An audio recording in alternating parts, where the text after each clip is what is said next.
Aku ada ini karena anugerah Tuhan, kasih setiamu yang tiada berkesudahan. Tetes air mataku, sungguh kau yang pedulikan, hanya kau yang mengerti diriku Tuhan. Kasih setiamu tuntun sepanjang perjalanan, melewati lembah gunung tinggi pencobaan. Dengan nasihatmu engkau ajarku mengerti, semua ini bawaku ke rumah abadi. Jiwaku memuji keagungan pribadimu Tuhan. Ku kagum akan hikmatmu, sempurna kebijaksanaanmu. Selalu ku puji dan ku puja, ku sembah Rajaku. Sangat ku cinta kau Tuhan, selamanya ku cinta kau Tuhan.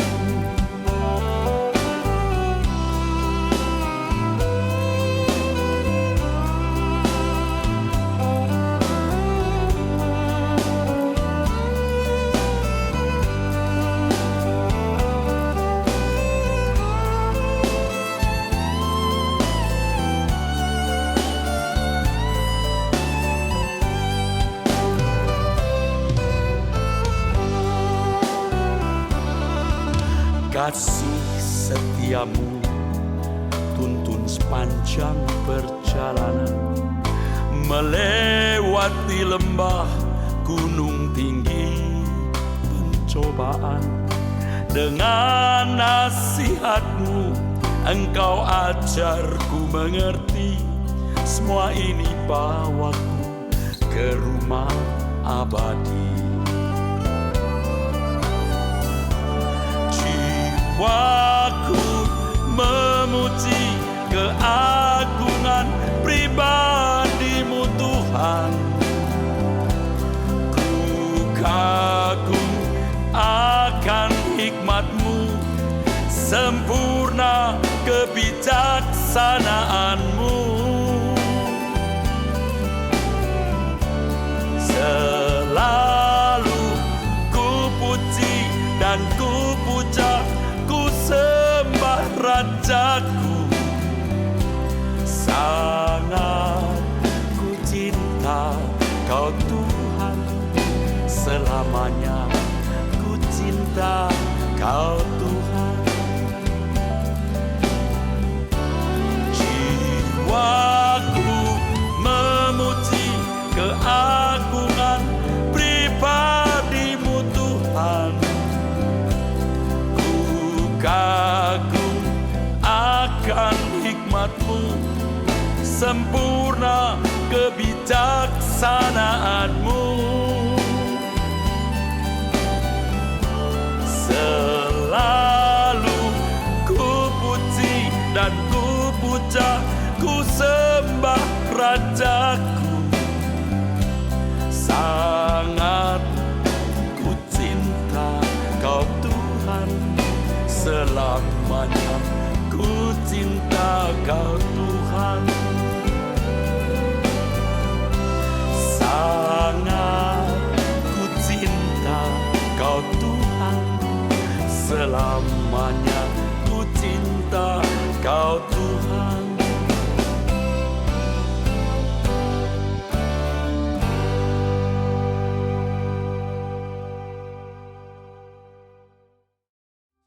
Bapak, Ibu, saudara-saudaraku sekalian,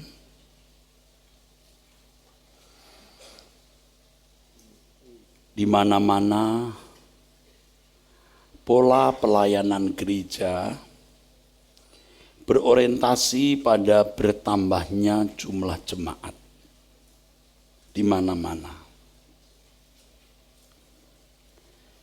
Bertambahnya jumlah jemaat dan besarnya jumlah jemaat menjadi ukuran keberhasilan suatu pelayanan gereja.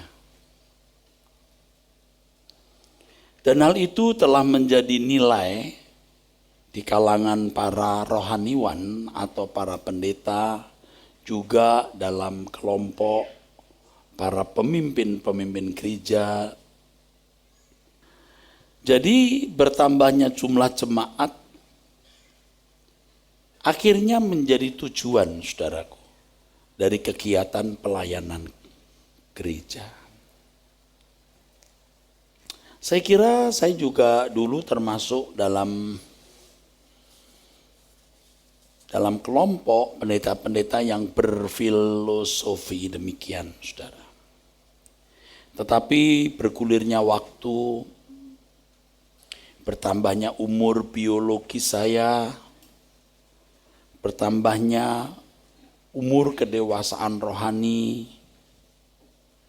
bertambahnya pengetahuan dan hikmat, juga melalui proses panjang kehidupan di mana Tuhan membentuk saya mulai mengerti bahwa yang penting bukan sekedar menambah jumlah anggota gereja, tetapi melahirkan orang-orang di dalam keluarga kerajaan Allah.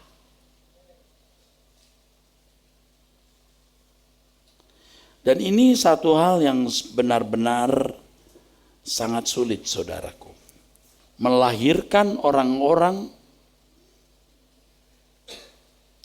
menjadi anggota keluarga kerajaan Allah. Yaitu orang-orang yang diakui sebagai anak Allah, orang-orang yang diakui sebagai warga keluarga kerajaan.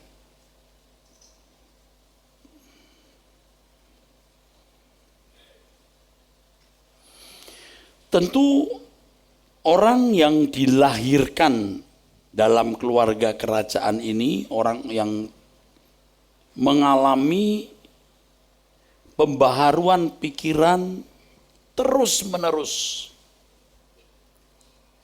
atau mengalami pertobatan terus-menerus. Ya, pertobatan. Metanoia, perubahan pikiran. Perubahan pikiran membutuhkan waktu. Tapi juga bukan hanya membutuhkan waktu, saudaraku, tapi juga sarana. Sarana di sini seperti yang pernah saya kemukakan, perlu logos, yaitu firman yang didengar, dan peristiwa hidup setiap hari yang namanya rema. Saya bicara soal waktu karena proses ini pasti bertahap. Saya sebut sebagai sarana, logos dan rema. Logos ini perlu ketekunan terus belajar firman, memiliki pengetahuan kebenaran yang cukup, lalu suara Tuhan dalam situasi konkret setiap hari. Yang saya pahami dalam hidup ini, saudara, dibutuhkan sengatan. Saya pernah mengatakan bahwa ada suhu tertentu yang bisa membuat besi itu bengkok. Kalau hanya 60 derajat Celcius tidak. Kalau 200 belum. Mungkin 1000 baru bisa meleleh. Dan perlu ada sengatan-sengatan seperti itu. Itulah sebabnya Allah bekerja dalam segala hal di sini, saudaraku. Dan ini sudah menjadi kodrat, saudara. Kalau Alkitab mengatakan Allah bekerja dalam segala hal mendatangkan kebaikan, Di situ tersirat bahwa Allah tidak akan berdaya merubah orang tanpa peristiwa. Bukan Allah tidak sanggup, tapi Allah tidak melanggar tatanannya. Jadi tatanan Tuhan diantaranya adalah proses bertahap lewat waktu itu, dan melalui peristiwa-peristiwa kehidupan. Jadi tidak ada sulapan. Jadi kalau orang berkata, Tuhan jadikan aku rendah hati, tidak langsung bisa rendah hati. Dia harus disengat dengan masalah. Harus disengat dengan problem. Disengat dengan peristiwa-peristiwa hidup yang dia lihat, yang dia dengar, yang dia alami, saudaraku. Nah, disinilah dibutuhkan yang namanya penggembalaan. Ya memang sulit saudara dengan jumlah jemaat ribuan, tentu seorang gembala sidang tidak bisa menyentuh individu-individu secara pribadi. Tidak mungkin. Tetapi diharapkan dengan kebenaran firman yang disampaikan, jemaat dapat mengerti logos ini. Lalu Roh Kudus akan menuntun setiap individu kepada segala kebenaran.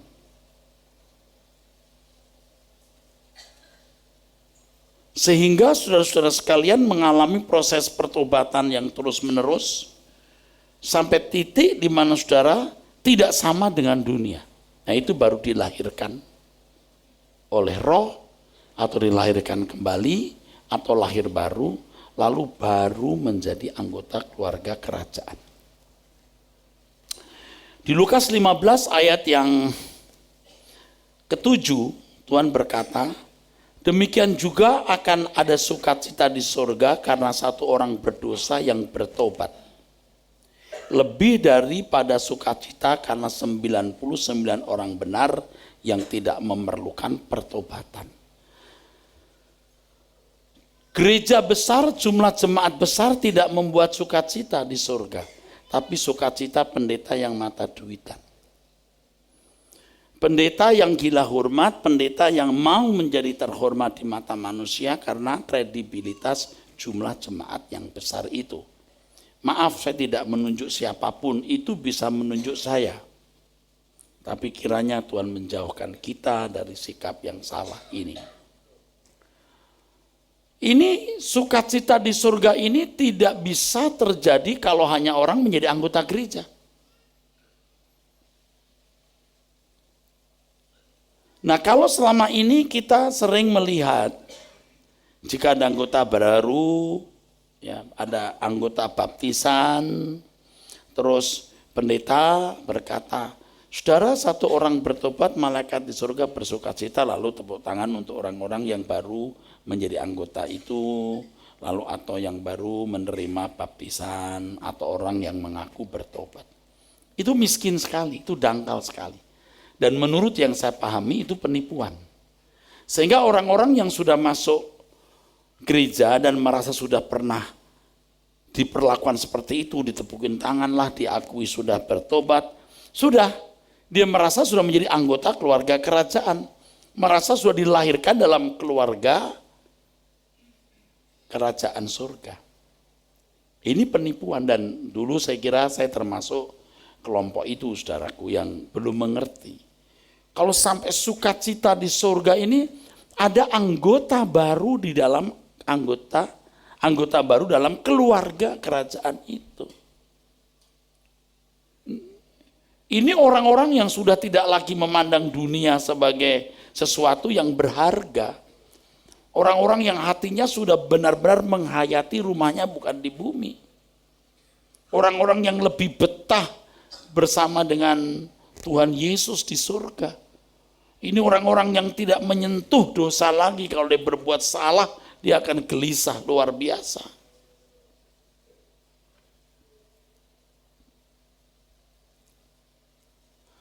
Bapak Ibu saudaraku sekalian,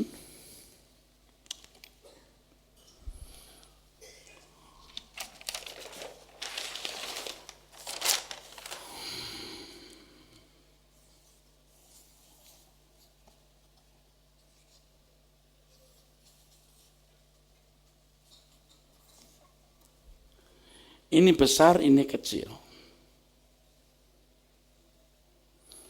Manusia ilahi di dalam dirimu itu yang ini atau yang ini?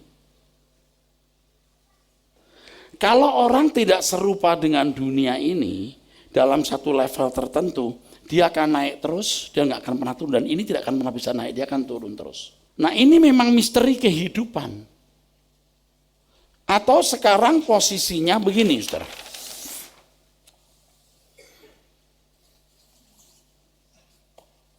Sama besar.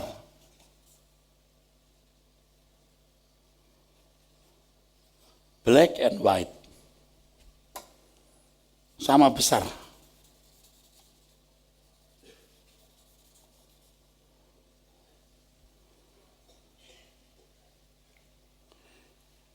Saudara harus bisa melihat ada manusia ilahi di dalam diri saudara yang harus diberi asupan makanan, ya. Kebenaran ini dan serius supaya menjadi besar manusia rohaninya.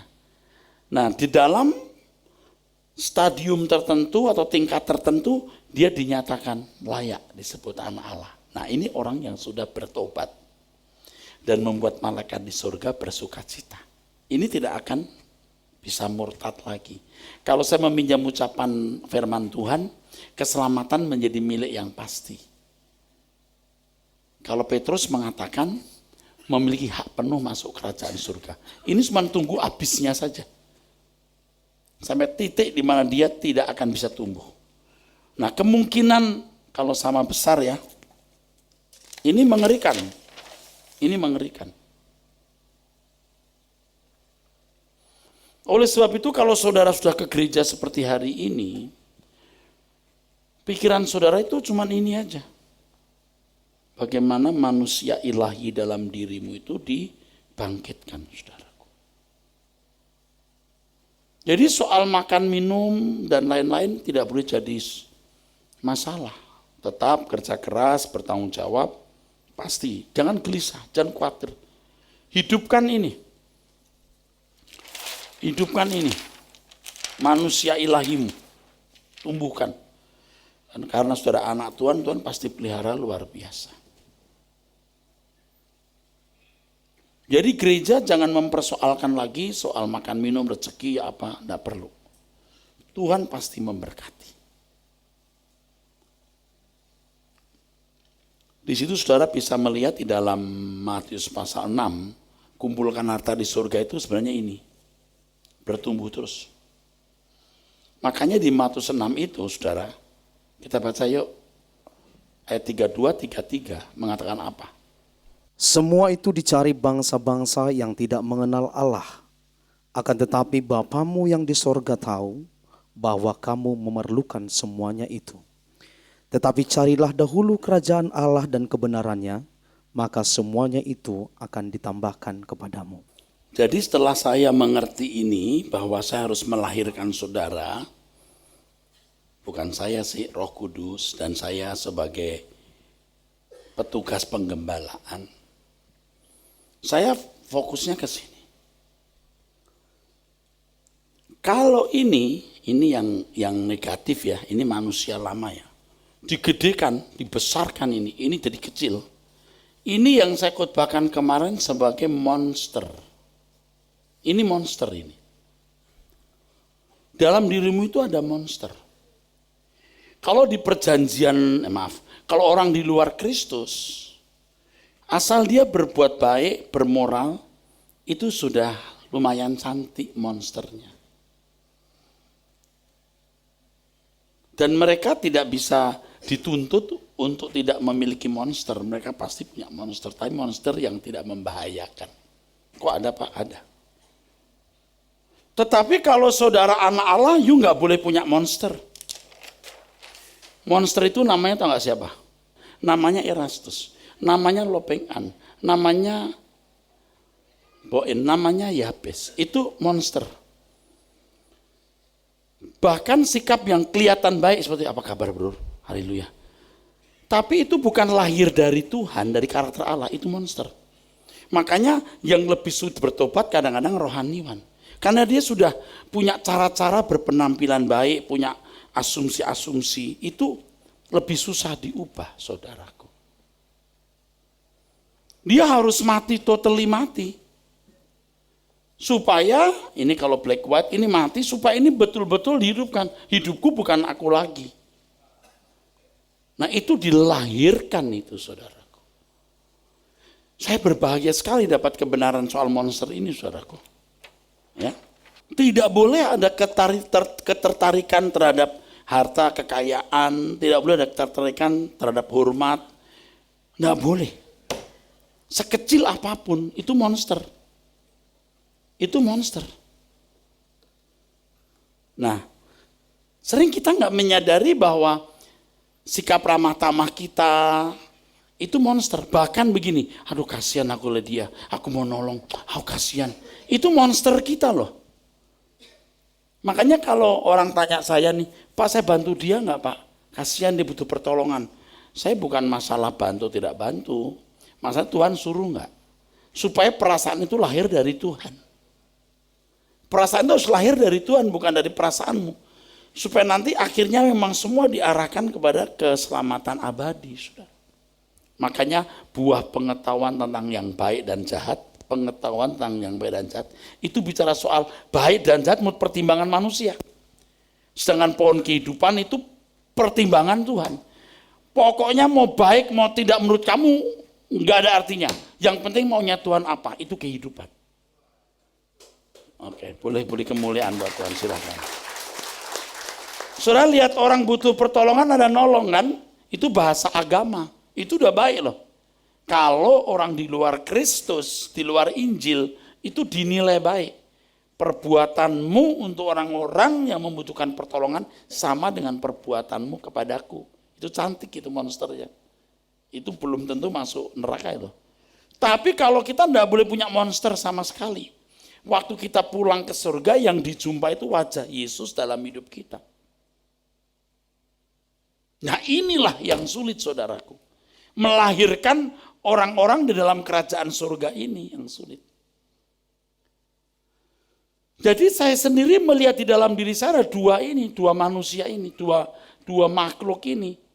Dua kekuatan ini, satu monster saya, yang namanya siapa tadi? Erastus kalau saya. Saudara namanya siapa? Ya udah. Kalau saudara namanya masing-masing. Oke, di sini ada monster. Yuk jangan sombong. Semua kita masih punya monster. Itu tidak boleh dihidupi. Begitu yuk banyak nonton film, begitu nonton film yang nggak pantas ya, film yang nggak mendidik ya. Begitu yuk bergaul dengan orang yang salah, itu besar tuh monsternya. Yuk kasih makan itu. You membiarkan pikiran negatif, dendam, kebencian, cemburu, marah dengan segala perhitungan, pertimbanganmu. Kamu membesarkan monstermu. Bahkan ketika kita menilai orang salah pun kita bisa berkata, jangan menilai. Belum tentu dia salah, jangan-jangan aku yang salah. Diam saja. Jadi matikan aku Tuhan itu, monsternya itu yang dimatikan. Dan ini luar biasanya, membunuh monster itu perlu waktu panjang. Gak bisa seketika. Karena ada tatanan itu saudara, yang harus strict, harus kuat. Dipenuhi oleh kita. Makanya betapa berharganya setiap detik, menit, jam, hari hidup kita.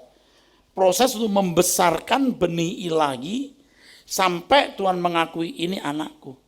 Ini manusia lamanya udah gak akan bisa hidup lagi, tinggal tunggu matinya. Ini finishing ini. Makanya kalau orang yang punya komitmen bertumbuh sama dengan mengasihi Tuhan, wah itu prosesnya luar biasa. Anda semakin punya komitmen, semakin digenjot. Gak ada pilihan. Kalau yang saya pahami, maaf ya, seperti ada paket.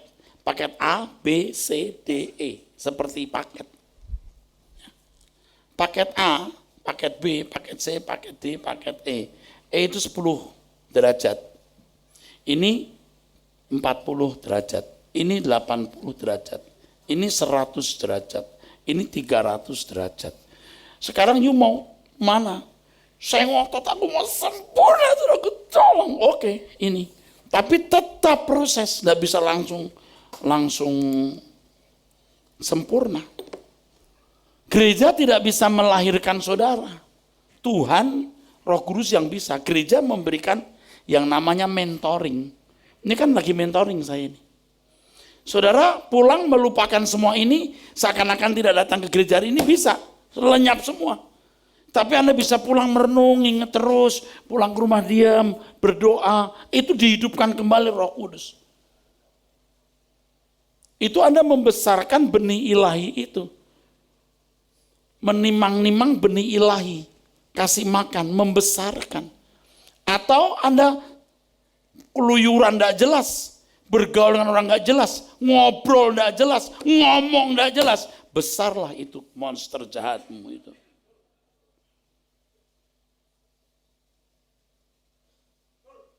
Saudara bisa mengerti maksud saya?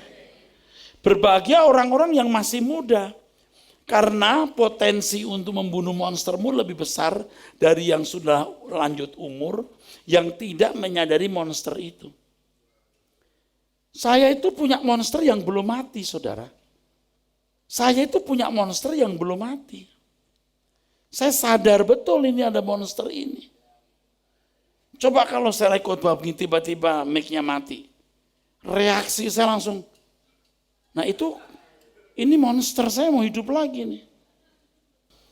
Nah sering kita itu diem-diem punya kepahitan, punya dendam, punya ketidaksukaan. Itu monster itu diem-diem itu dikasih makan. Semakin nyimpen itu makin hidup itu monsternya. Nanti itu akan jadi perkataan terhadap orang lain. Kita ngomongin orang, kita bisa balas dendam, segala macam. Tapi kalau saudara matikan, itu kita yang bisa mematikan. Udah gak usah dipikir. Pembalasan hak Tuhan, bukan hakku. Yang begitu membunuh monster itu. Supaya manusia ilahimu bertumbuh terus. Dan kalau bertumbuh terus, nah, Anda akan punya ini kekayaan Allah yang luar biasa. Kerendahan hati, kelemah lembutan, ketulusan. Baru sudah mengerti. Oh begitu ya lemah lembut itu. Oh begitu ya tulus itu. Nggak bisa dijelaskan dengan kata-kata. Kita itu sering sombong, tidak sadar kalau kita sombong. Tapi ketika kita bertumbuh, manusia Allah kita tumbuh, kita tahu, oh kesombongan itu begitu. Oh khawatir itu begitu. Nah ini nggak bisa dibunuh dengan sekolah teologi atau jadi pendeta. Nggak bisa dibunuh menjadi aktivis gereja, saudara. Beri makan domba-dombaku, feed my lamb, atau gembalakan domba-dombaku, dalam terjemahan bahasa Indonesia, itu sebenarnya artinya ini, saudara. Saudara harus tenang dulu, jangan sok pinter, jangan sok tahu, jangan sombong. Siapapun Anda, mau tua mau muda, coba jujur. Jangan sampai Anda tidak mengenali monstermu. Aku baik, salahku apa? Aku udah bener, aku punya alasan, kenapa begini, kenapa begitu. Itu monster, Bu. Itu monster, Pak. Itu monster, bro.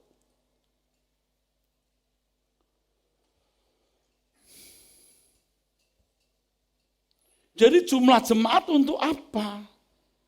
Tuhan lebih senang dan malaikat di surga bisa bersorak-sorai oleh karena satu orang ini yang bertobat. Bertobat itu dari akumulasi pembaruan-pembaruan sampai layak menjadi anggota keluarga kerajaan.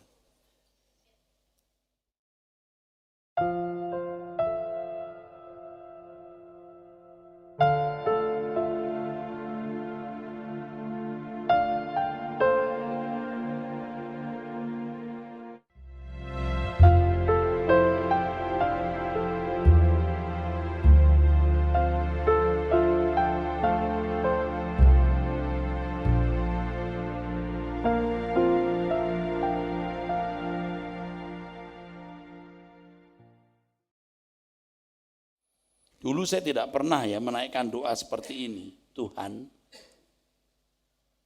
beri aku anugerah kesempatan, perkenankan aku masuk menjadi anggota keluarga kerajaan kalau aku meninggal setiap saat. Itu jarang atau nggak pernah saya ucapkan. Sekarang sudah sering saya ucapkan. Sebagai komitmen saya, saudara. Dan saya kasih tahu kepada saudara, begitu kita bangun tidur, kita mulai waspada dengan dua mulut ini. Satu mulut manusia ilahi, satu monster jahat. Yang cari makan. Yang minta diempanin ini. Aku mau nonton film, aku mau begini, aku mau nonton, aku mau begini, aku mau dipuaskan. Ini, tapi yang satu, aku rindu berdoa, aku rindu mendengar firman. Aku mau bergaul dengan orang yang takut Tuhan.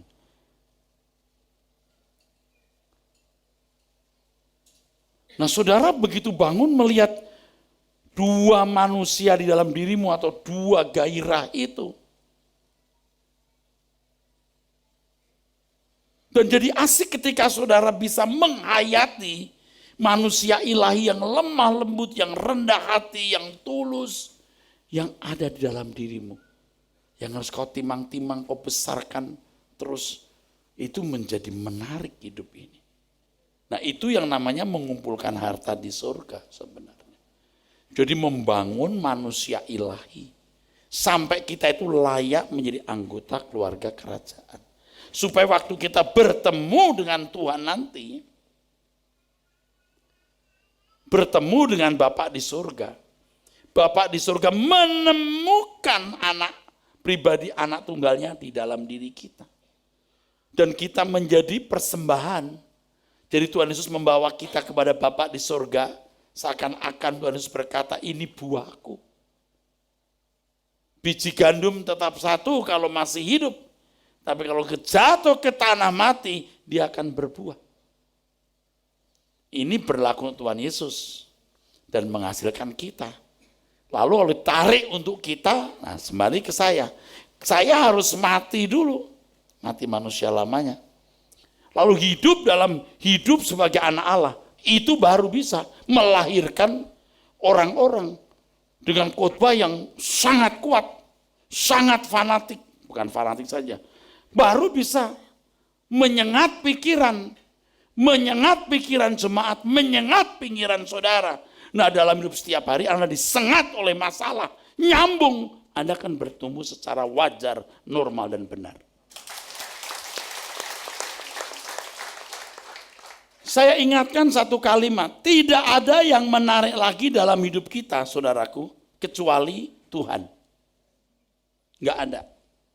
Dunia tidak boleh menarik sama sekali, apapun. Fokus kita bagaimana manusia Allah ini tumbuh. Saya tidak bisa mengungkapkan dengan kata-kata, saudara. Tapi saya melihat manusia Allah itu ada di sini. Waktu saya berbuat baik, saya dipuji orang, monsterku yang dipuji. Oh, Pak Eras emang baik loh. Terus saya merasa, emang gue baik. Itu monsterku dipuji. Sedangkan manusia ilahiku tidak merasa bangga dengan pujian itu. Kalau dulu saya bangga, monsterku yang bereaksi itu. Tapi ketika mulai bertumbuh, saya berbuat baik karena memang Tuhan mengendaki harus kulakukan. Orang memuji, nggak ada sesuatu yang membuat bangga. Kita melihat manusia ilahi kita mulai hidup di situ. Jadi kalau aku mau berbuat baik bukan karena aku pemimpin yang baik, yang perhatikan bawahan. Memang aku bertanggung jawab, pemimpin yang mengasihi stafnya, bangga dipuji.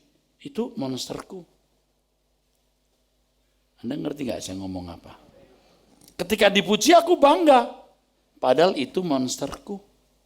Itu bukan manusia ilahiku. Tapi ketika manusia ilahiku mengajar aku berbuat sesuatu sesuai kehendak Bapa dan saya melakukan dan orang memuji, ia tidak merasa bangga. Dia bersukacita karena Bapak bersukacita. Dan indah sekali saudara. Nah waktu kita menyembah Tuhan pun itu dua-duanya itu bisa bereaksi. apalagi depan jemaat. Oh, terpujilah namamu. Bisa menyembah dalam kesombongan. Kita sendiri gak sadar kita sedang show atau sombong atau apa gitu. Manusia ilahi kita tahu itu. Nah sekarang kita belajarkan manusia ilahi dihidupkan ya. Kita mau tulus. Manusia ilahi kita naik menyembah. Nah saudara baru menemukan pribadi anak Allah, Tuhan Yesus dalam diri saudara. Lewat proses-proses tersebut.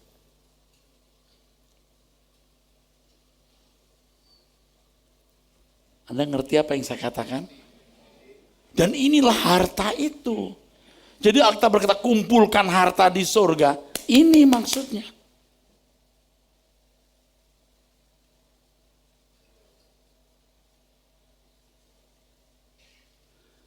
Dulu kalau kita lihat orang baik, kasih duit atau aktif ke gereja, rajin, kita bilang, wah ini bisa dipakai. Belum tentu. Karena semangat agamani seperti ini juga dimiliki oleh agama lain. Nggak gampang kita berkata ini orang rohani atau duniawi, nggak gampang. Tetapi bagaimanapun karena roh Allah dalam diri kita, kita tetap akan bisa merasa. Ini kedagingannya kuat.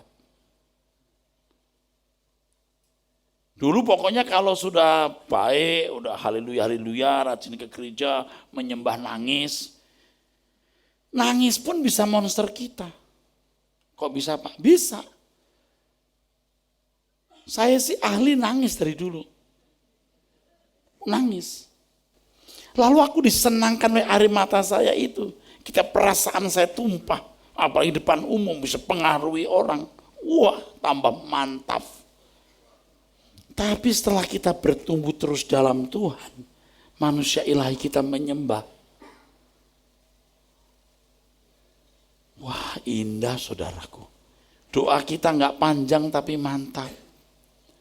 Kadang-kadang di rumah juga doanya panjang, ngomong terus, Bapa di surga, aku datang pagi ini, aku bersyukur, ngomong terus. Itu manusia lama atau monster saudara itu, wah, itu nggak ada tempat dimatiin lewat pengalaman hidup itu. Dan dalam hal ini saya kemarin menjelaskan atau menyinggung, dan ini perlu saya beritahu kepada saudara bagaimana membunuh monster itu. Karena monster itu punya selera. Nah ini penting ya, terpaksa saya mesti ngomong ya. Mau tidak mau saya mesti ngomong ini saudaraku ya. Jadi monster itu kan memiliki nilai-nilai yang kita pahami. Kalau pakai barang branded kita berharga, kalau orang nunduk-nunduk itu kita berharga. Itu nilai-nilai pokoknya dah. Rumahnya bagus, nilai-nilai.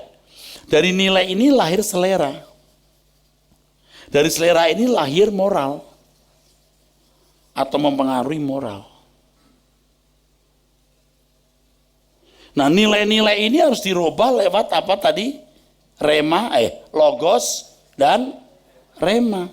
Nilai-nilai ini, seleranya akan dirubah, selera ilahi. Nanti jadi selera ilahi. Moralnya moral Allah. Tapi kalau nilai-nilainya dunia, selera dunia, moralnya moral dunia. Tidak menjadi jahat, barangkali baik juga. Tetapi tidak sesuai dengan pikiran perasaan Allah. Ini yang sulit sekali.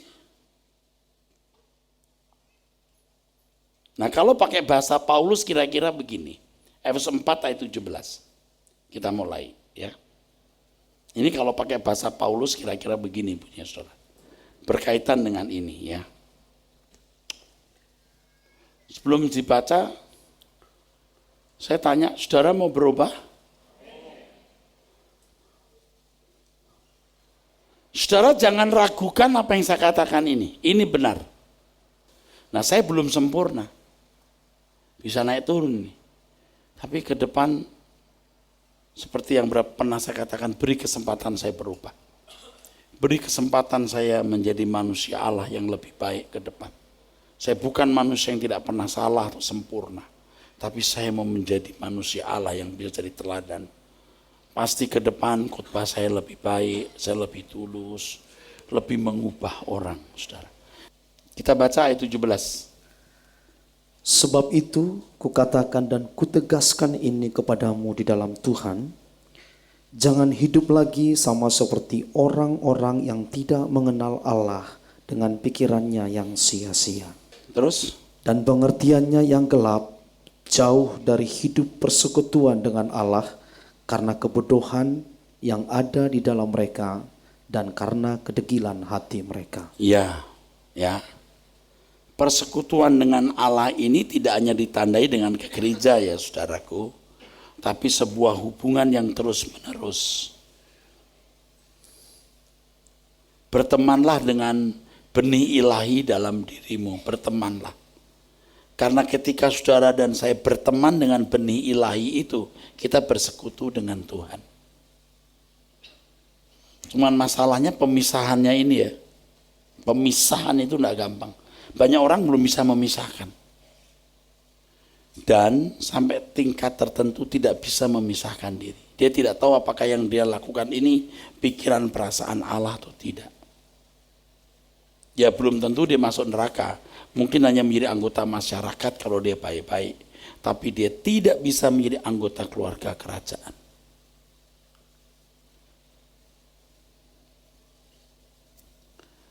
Ngerti nggak ya maksudnya ya?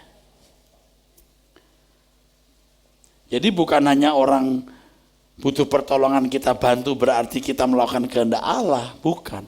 Apakah itu sesuai dengan pikiran perasaan Tuhan? Itu memang harus sampai detail saudaraku. Detail saudara. Setelah belajar mengenai monster ini di rumah mau bercanda saja, ini canda saya ini mau ngapain maksudnya? Waktu mobil kita diserempet orang, ini monster kita atau anak Allah yang mau muncul. Kalau pria-pria lihat wanita, udah cantik, mau begini itu monstermu, monster lama. Oh cantik ya udah, saya nggak ada urusan. Itu dilatih terus itu. Waktu kita mau beli barang di toko, dia nggak menghargai kita mulai mau marah ya, itu monster kita. Ya udah nggak apa-apa. Banyak kita kan dibawa kepada keadaan-keadaan untuk pengujian ya. Dan ingat monster itu bisa dibunuh waktu Anda dirangsang. Jadi kalau kelemahanmu soal kemarahan, kamu harus marah. Maaf, kamu harus mendapatkan kesempatan untuk marah. Mau ketemu orang bikin kau marah, matikan dia.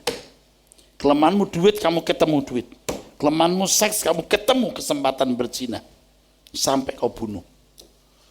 Kelemahanmu gila hormat, kamu punya kesempatan untuk punya posisi. Lalu jadi sombong. Itu monster. Kalau bisa melewati semua, nanti tidak perlu lagi diuji-uji. Tuhan tahu tidak perlu, capek lah. Lewatin semua. Itu indah sekali. Pengertiannya yang gelap jauh dari hidup persekutuan dengan Allah. Yang namanya berjalan dalam terang itu bukan sekedar jadi orang baik loh. Dalam dia ada hidup dan hidup itu apa? Terang manusia. Hanya di dalam Tuhan. Bisa sepikiran, seperasaan dengan Tuhan. Saya rindu melahirkan manusia Allah di dalam ini, dalam hidup orang ini. Saya rindu, ya, supaya monsternya harus dimatikan. Saya rindu. Nah, saya bisa juga membagi kebenaran-kebenaran yang saya alami dalam hidup lewat khotbah-khotbah saya ini. Dan saya bisa juga melahirkan saudara sebagai mentor ya, tapi Roh Kudus yang mengerjakan. Anda jadi orang-orang yang dilahirkan oleh Allah. Dan menjadi anggota keluarga kerajaan. Kalau sekarang ini saudara meninggal, kira-kira pernah masuk menjadi anggota keluarga kerajaan enggak?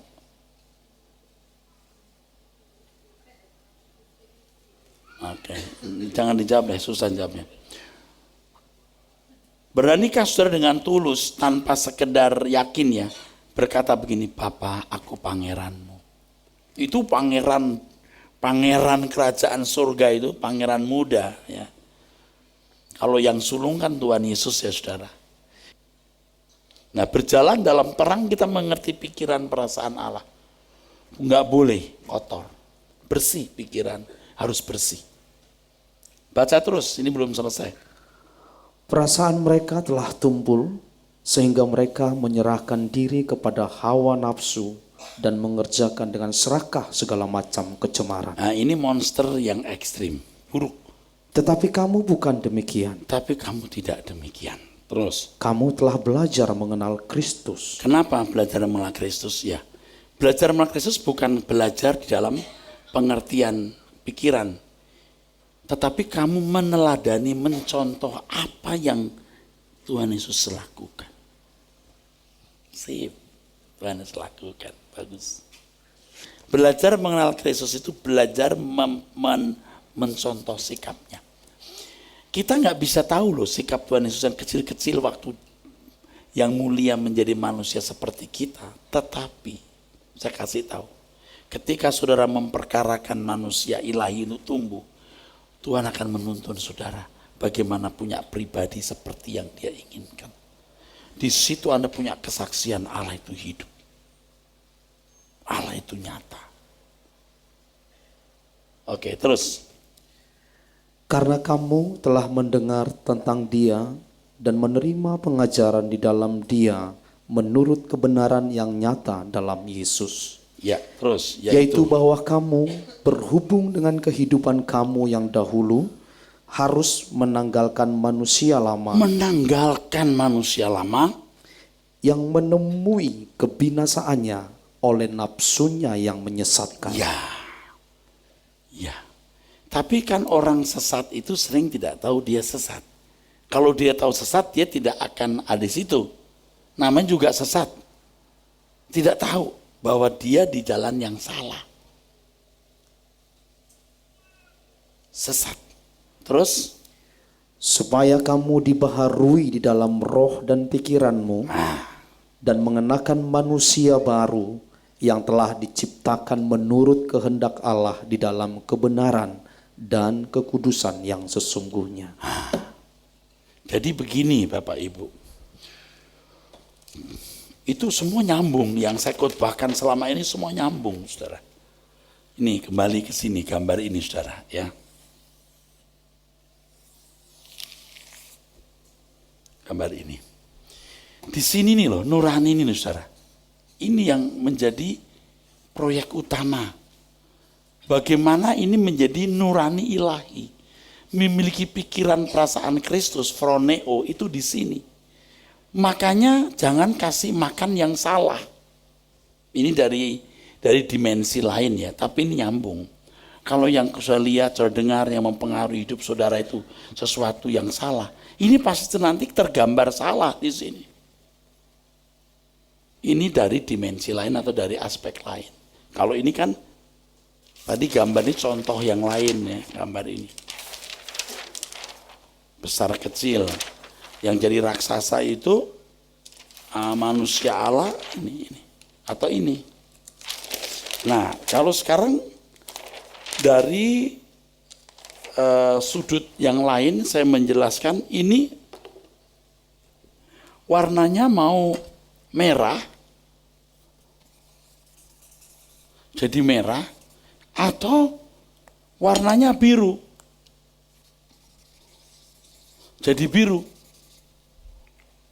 Mana yang lebih kuat? Nah, orang harus bisa membedakan antara merah dan biru. Jadi kalau hanya membedakan ini mencuri, ini jujur, gampang. Tapi membedakan kehendak Allah atau bukan, itu sulit. Di sini dibutuhkan yang saya berkali-kali mengatakan kecerdasan roh.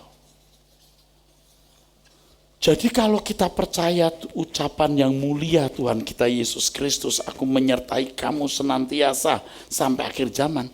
Dia menyertai kita melalui rohnya. Kalau kita bertanya, pasti Tuhan menjawab.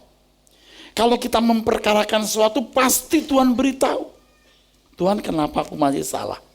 Tuhan, kenapa aku begini? Tuhan, apa yang harus kulakukan? Pasti Tuhan berbicara. Nah, itu melalui rema. Nah, logosnya menjadi tanggung jawab kami para hamba-hamba Tuhan ini.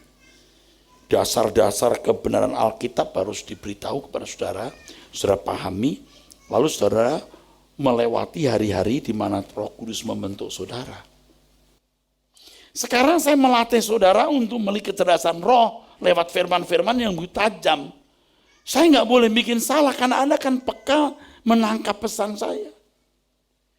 Kalau misalnya saya melakukan satu kegiatan apa yang kira-kira kurang baik, Anda mulai merasa kayaknya bukan kehendak Tuhan deh proyek yang ini. Anda akan mulai tahu. Ya tapi saya sih nggak akan gampang diatur saudara. Saudara kata, Pak, Tuhan bicara pada saya, oh enggak, you bukan siapa-siapa. Saya harus dekat dengan Tuhan sampai saya nggak butuh saudara mestinya. Untuk hal itu ya, kecuali saya berdosa. Saya perlu ditegur oleh nabi-nabinya Tuhan. Tapi kalau saya melekat dengan Tuhan, saya yakin aku di jalan benar. Nah kalau saya punya kegiatan tertentu yang sesuai kehendak Allah, Anda rasa ini dari Tuhan, aku mesti dukung. Oh ini bukan dari Tuhan, waduh bahaya nih gembalaku, aku mesti berdoa. Tulis surat, temuin saya kalau ada waktu, harus mengingatkan saya.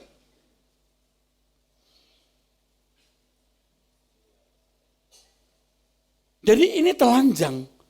Nah kecerdasan roh yang saudara miliki itu akan membuat pembicara-pembicara di mimbar ini jadi berat. Karena kualitasnya harus seimbang dengan apa yang sering saudara tangkap dan dengar. Nah kalau sampai bertumbuh terus pada level tertentu itu baru lahir baru. Saya baru ngerti, oh itu baru lahir baru ya. Dunia menjadi tidak menarik. Merasa dunia bukan rumahku. Kerinduan untuk hidup berkenan. Kita jadi manusia lain. Itu baru lahir baru. Dan tentu kerinduan Tuhan, semua kita mengalami itu.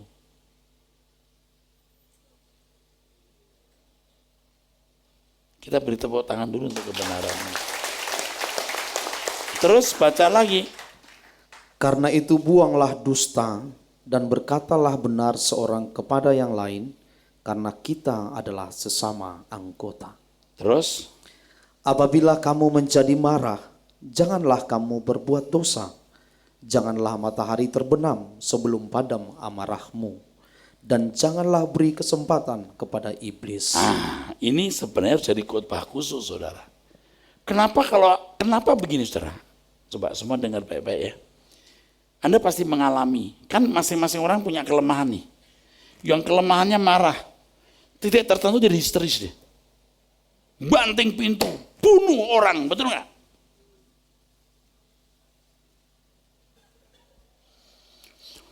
Ada orang yang kelemahannya judi, sampai titik tertentu tidak bisa main judi, dia bisa nyolong, bisa apa, betul nggak?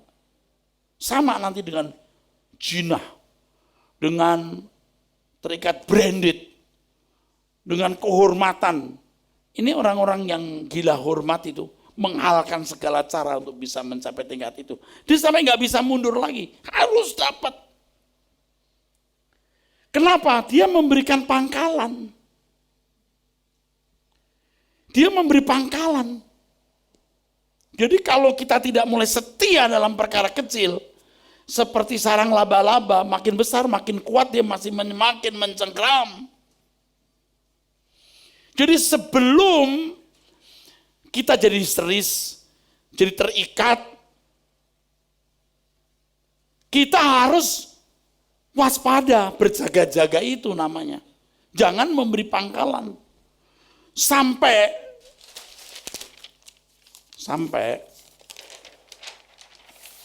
ini nggak punya pangkalan lagi, mati. Jangan beri kesempatan pada iblis. Mati. Bertumbuh terus. Jadi pertarungan kita itu tiap saat, saudaraku. Tiap saat. Waktu saudara aku ke gereja atau mau diajak, ini ketemuan ini, teman-teman lama ketemu nih. You pilih mana? You begitu ketemuan ke sana itu, 1, 2, 3, besok lagi. Dia memberi pangkalan, apa kelemahannya? Anda kan terjerumus di situ. Bapak Ibu pasti pernah lihat ya orang yang dinasehati sampai nggak bisa. Ngerti maksudnya? Itu salah, tapi dia nggak bisa. Nggak bikin salah. Karena dia mau dengan pangkalan itu. Jangan beri kesempatan pada iblis. Itu tergantung kita. Kalau saya boleh menjelaskan sedikit mengenai Adam dan Hawa itu begitu. Adam itu tidak memberikan pangkalan yang cukup untuk Roh Kudus. Sampai titik tertentu dia kehilangan kemuliaan Allah. Karena yang dimakan itu pohon pengetahuan tentang yang baik dan jahat. Tapi keturunannya diuji. Yang salah Adam kan yang jatuh. Keturunannya belum diuji. Diuji juga.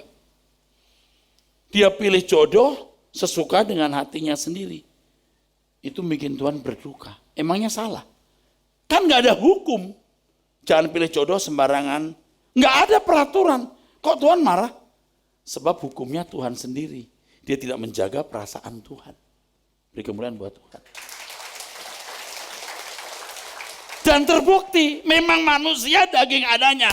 Mundur sudah, selesai, habis. Nah di Roma pasal 8, 12-14, Roh Allah kembali pimpin.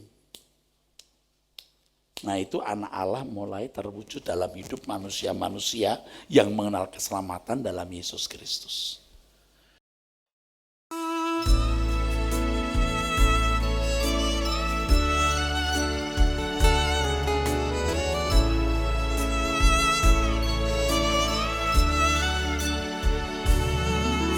Bukanlah sebuah kemungkinan, tapi dalam dekat kepastian. Ada saat detak jantungku, detak jantungmu tiada berirama, tarikan nafas pun tak terhela. Kelopak mata redup terpejam, sudahi kelana kehidupan. Tubuh menjadi dingin, kaku tidak bernyawa, sukma pun terhempas masuk lorong yang tiada batas. Perkarakan dirimu, kemana engkau pulang? Mungkinkah ke padang gersang tak bertepi? Di sana tiada mentari dan tiada lagi bintang, dalam jurang gelap kengerian. Yang aku tahu pasti, kemana aku pulang. Di hamparan padang hijau tak bertepi. Tuhanlah matahariku di negeri indah Bapakku. Ke sana kami pulang bersama.